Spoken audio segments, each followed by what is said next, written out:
नमस्कार, मी पंजाब डक हवामान अभ्यासक मुक्काम पोस्ट गुगळे धामणगाव तालुका सेलू जिल्हा परभणी. पोळ्यापर्यंत पाऊस असणार आहे म्हणून हा अंदाज लक्षात यायचा. म्हणजे जास्त पाऊस कोणत्या भागामध्ये जाणार आहे? लातूर जिल्ह्यामध्ये राहणार आहे जास्त, नांदेडमध्ये राहणार आहे, यवतमाळकडे राहणार आहे, हिंगोली राहणार आहे, वाशिम राहणार आहे, परभणी राहणार आहे, बुलढाणा, अकोला, अमरावती, वर्धा, नागपूर, भंडारा, गोंदिया, चंद्रपूर या भागामध्ये राहणार आहे.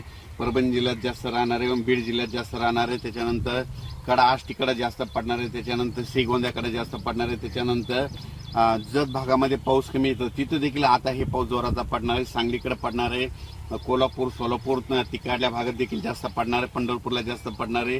त्याच्यानंतर सांगायचं झालं तर नगर देखील जास्त पडणार आहे, पाथर्डी पडणार आहे, करंजी घाटात देखील जोरात पाऊस पडणार आहे. त्याच्यानंतर सांगायचं झालं तर पैठण एरियात देखील पाऊस आहे, श्रीरामपूरला आहे, शिर्डीला देखील आहे.